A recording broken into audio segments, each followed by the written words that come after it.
여러분 이번 한 주간은 고난 주간입니다.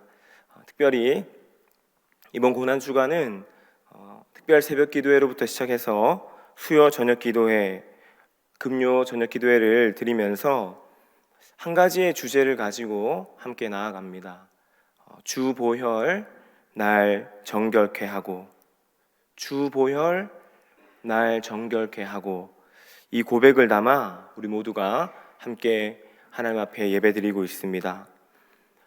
이번 주간에 보니까 정말 특별 새벽 기도회 때 우리 사랑하는 성도님들 정말로 많이 나오셔서 함께 예배드리고 계신데요. 오늘 수요 저녁 기도회도 이렇게 많이 오셔서 함께 예배드릴 수 있어서 참 감사합니다. 이 시간 주 보혈이 나를 정결케 하고, 주 보혈이 우리를 자유케 하는 은혜와 사랑이 충만하시기를 주님의 이름으로 간절히 축원합니다. 예수님께서는 제자들의 배반과 부인이 매서운 그 차가운 바람이 몰아쳤던 그 서늘한 밤을 보내시고 이제 공회 앞에 서시게 됩니다. 이 공회는 사내들인 공회로 장로와 서기관과 대제사장들로 구성된 유대의 가장 최고의 의사결정의 기관이며 종교 지도자들의 모임입니다. 이 회의에서 대제사장이 의장이 되어서 유대인들과 관련된 여러 문제들, 여러 사건들, 이러한 것들을 잘 결정하고 또 처리하는 것입니다. 그런데 유대인들의 이 사형에 관해서는 이 공회에게 결정권이 있지 않았고 로마 총독에게 그 결정권이 있었습니다. 특히 십자가형은 유대법이 아니라 로마법을 따르는 형벌이었고, 종교 지도자들은 예수님을 로마법 중에서도 가장 비참하고도 가장 잔인한 사형법인 십자가형에 처하고 싶은 그 마음이 가득했습니다. 그래서 이 종교 지도자들과 유대인들은 예수님을 빌라도 로마 총독의 법정으로 이끌고 갑니다. 예수님을 죽일 수 있는 가장 확실한 방법이 빌라도의 법정에 예수 그리스도를 세우는 것이라 생각했을 것입니다. 저들이 그토록 중요하게 생각하는 율법의 완성, 율법의 성취, 그것을 이룰 수 있는 가장 확실하고도 유일한 방법, 외식과 교만을 다 벗어버리고 정말로 하나님의 자녀가 되어 구원받은 백성으로 살아갈 수 있는 유일한 방법, 구원받을 수 있는 가장 확실한 길이요 진리요 생명이신 예수 그리스도를 보지 못한 채 예수님을 빌라도에게 넘기려 하는 것이죠. 십자가에 못 박으려 하는 것입니다. 이번 고난 주간을 보내면서 나의 신앙을 회복하고 예수 그리스도의 그 마음을 알아가고 그 사랑에 흠뻑 젖을 수 있는 가장 확실한 방법은 오늘처럼, 지금처럼 우리 모두가 예수님을 놓지 않는 것입니다. 예수님을 다른 무엇에 넘기지 않는 것입니다. 내 앞에 계시는 예수님을 내가 꼭 붙잡는 것입니다. 예수님을 빌라도의 법정 앞에 혹은 나의 뜻과 나의 계획과 나의 생각의 법정 앞에 예수 그리스도를 세우는 것이 아니라 내 삶과 내 믿음의 중심 가운데 우리 예수님을 세우는 것입니다. 이번 고난주간 예수 그리스도를 다른 무엇에 넘겨주고 내어주는 것이 아니라 예수님의 그 구원과 사랑, 그 은혜 안에 들어가서 정결케 되고 우리의 모든 것이 새롭게 되는 은혜가 함께 하시기를 주님의 이름으로 간절히 기원합니다. 여러분, 빌라도 많이 들어보셨죠? 우리가 사도신경을 또 고백할 때에도 빌라도가 나오는데, 빌라도는 로마로부터 파송받아서 유대 지역과 사마리아 지역을 다스리던 로마의 총독이었습니다. 주후 26년에서 한 36년 정도까지 유대를 통치하였는데, 유대의 주재하고 있는 이 총독 중에 제5대 로마 총독이 바로 빌라도였습니다.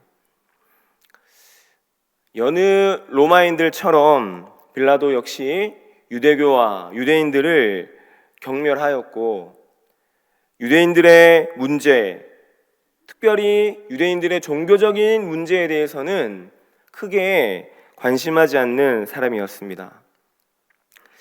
누가복음 23장 1절과 2절에 무리가 다 일어나 예수를 빌라도에게 끌고 가서 고발하여 이르되 우리가 이 사람을 보매 우리 백성을 미혹하고 가이사에게 세금 바치는 것을 금하며 자칭 왕 그리스도라 하더이다 하니. 아멘. 유대인들이 정치적인, 종교적인 것이 아니라 정치적인 죄목을 들어서 빌라도의 법정에 예수 그리스도를 세웁니다. 죄목은 3가지입니다. 첫 번째는 예수가 백성을 미혹하는 사람이다. 백성들을 선동하는 사람이다. 그리고 두 번째는 가이사에게 세금을 바치는 것을 금기시하는 사람이 이 예수다. 그리고 마지막으로는 이 예수가 자칭 스스로 유대인의 왕이라고 한다. 이 3가지의 제목을 들어서 빌라도의 법정에 세우려 했던 것입니다. 여러분, 빌라도가 로마 총독이기 때문에 이 정치적인 예수의 이 죄목에 대해서는 관심을 보일만 합니다. 예수님을 고발한 유대인들과 종교 지도자들은 이 같은 마음이었을 겁니다. 빌라도에게 이런 정치적인 로마를 배반하고 로마에게 순응하지 아니하는 권력을 탐하려고 하는 이 예수의 죄를 고백하고 죽이려 하는 것입니다. 빌라도 총독, 당신이 유대를 다스리는 총독이 아니요. 그런데 이 자가 유대를 다스리는 왕이라고 합니다. 그리고 가이사랴에게는 세금도 바치지 않는다고 하는데 이 뭔가 잘못된 일 아니요? 이를 좀 잡아 가둬 주시오. 아니, 이를 십자가에 처형해 주시오. 종교 지도자들의 마음이 이와 같은 마음 아니었겠습니까? 그런데 빌라도의 법정에 이 유대인들이 예수님을 넘기면서 이들은 아마 쾌재를 불렀을 것입니다. 자신들의 손에 피를 묻히지 않고 신성을 모독한 예수를 처형할 수 있을 것이라는 기대감이 저들에게 가득하였을 것입니다. 그런데 그런 기대감만 가득할 뿐 빌라도의 법정에 예수를 세우는 이 종교 지도자들의, 이 유대인들의 말과 행동, 그 마음 가운데에는 중심이 느껴지지 않아요. 말과 행동이 일치하지 않습니다. 법정 앞에 누군가를 세우려는, 고발하려는 그 어떤 사람의 간절한 마음도 느껴지지 않습니다. 요한복음 18장 28절에 이런 말씀이 있습니다. 그들은 더럽힘을 받지 아니하고 유월절 잔치를 먹고자 하여 관정에 들어가지 아니하더라. 이들은 예수를 빌라도의 법정에 세우긴 하지만 그 법정에 스스로 들어가려 하지 않습니다. 왜 그렇습니까? 유월절 잔치에 참여하기 위해서입니다.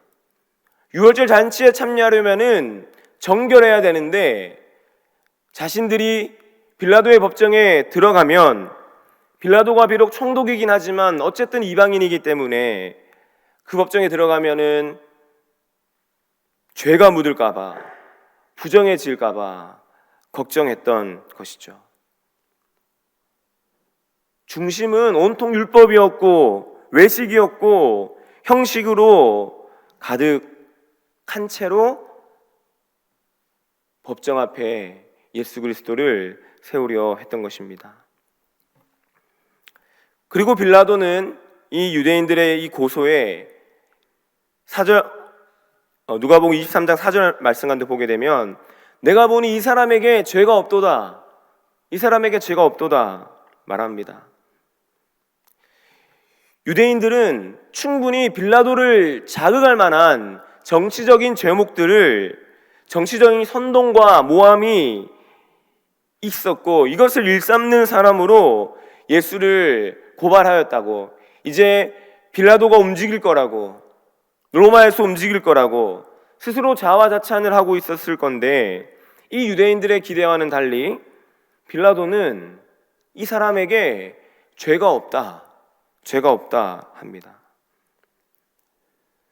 근데 여러분, 오늘 본문 말씀이 있고 그 앞에 22장 후반부와 23장 초반부를 같이 읽어보게 되면 저는 이 빌라도의 대답 역시 판결을 담당하는 총독으로서의 무게감이 느껴지지 않았습니다. 정말 이 예수라는 사람이 죄가 없으니 이제 이 사람을 무고하게 고발하지 말고 다시 돌려보내는 것이 마땅하다, 어떤 이러한 판결이 있던지, 이런 무게감 있는 판결이 있던지, 아니면 반대로 로마의 지배 체제 아래에 있으니까 이제는 당신은 유대인의 왕이라는 호칭을 한 번 더 쓰게 되면 내가 그때는 죽여버릴 것이요, 이러한 로마를 향한 어떤 충성심도 느껴지지 않습니다. 저는 오히려 이 빌라도의 이 예수에게는 죄가 없소 라는 이 말이 오히려 이 문제에 관심하고 싶지 않은, 이 문제에 참여하고 싶지 않은 로마인의 한 사람으로서의 판결처럼 느껴졌습니다. 누가복음 23장 7절 말씀에 헤롯의 관할에 속한 줄을 알고 헤롯에게 보내니 그때 헤롯이 예루살렘에 있더라. 처음에 이 빌라도가 죄가 없다라고 얘기한 다음에 이 예수가 어디 사람이냐 물었더니 갈릴리 사람이다. 그러니까는 그럼 갈릴리를 담당하고 있는 헤롯에게로 이 예수를 넘겨버립니다. 근데 이 넘기는 모습이, 헤롯 왕에게로 이 예수님을 넘기면서 유대인들이 고발한 어떤 이슈의 하나의 이슈거리로, 자, 예수에 대한 소문이 있으니까 너가 담당해봐, 너가 한번 판결해봐, 그냥 서로 주고받는 모습처럼 보이기도 합니다. 빌라도 스스로에게 유익이 되지도 않고 애써 힘써 올바른 판결을 해야 할 이유처럼 느끼지 못하여 그저 넘겨버리고 싶은, 그저 다른 이에게 이것을 해결하기 위해 넘겨버리고 싶은 그런 느낌도 받게 됩니다. 그런데 유일하게 우리 예수님만이, 예수 그리스도만이 그 빌라도의 법정, 빌라도의 재판의 자리에서 진리의 자리에 서십니다. 재판에 참여한 사람이 빌라도, 그리고 유대의 종교 지도자들, 그리고 예수님이라고 한다면 유대인과 종교 지도자들 그리고 빌라도는 그 재판 가운데 진리 위에 서지 않았습니다. 위선과 교만과 거짓과 성공을 위한 욕심 위에 그들은 섰습니다. 그런데 우리 예수님께서는 사내들인 공회 앞에서도, 빌라도 앞에 섰을 때에도, 모든 재판의 자리 가운데에서 예수님은 진리 앞에, 진리 위에 서셨습니다.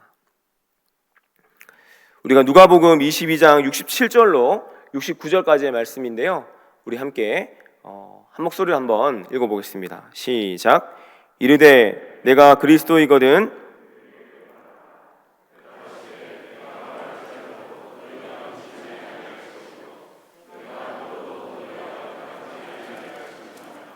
그러나 이제부터는 인자가 하나님의 권능의 우편에 앉아 있으리라 하시니.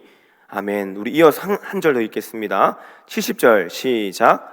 다 이르되 그러면 내가 하나님의 아들이냐 대답하시되 너희들이 내가 그라고 말하고 있느니라.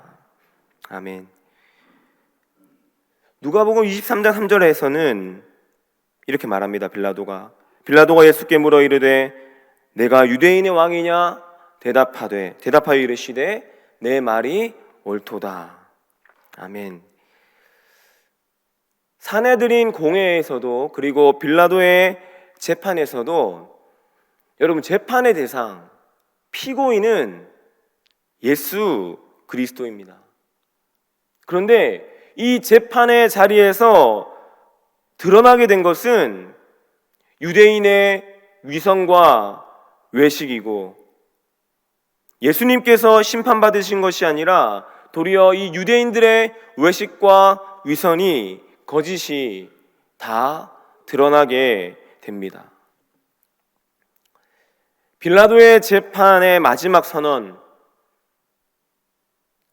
군중들이 점점점 큰 목소리로 예수를 십자가에 못 박아라, 이 판결을 하였지만은 결국 판결받는 것은, 결국 그 재판을 통하여 드러나게 된 것은 빌라도의 무관심이었고, 그 재판에 자신의 소명을 다하지 않은 모습이었고, 그리고 군중들의 큰 목소리에 우유부단하게 끌려갔던 그 빌라도의 모습이 이 재판을 통하여 드러나게 된 것입니다.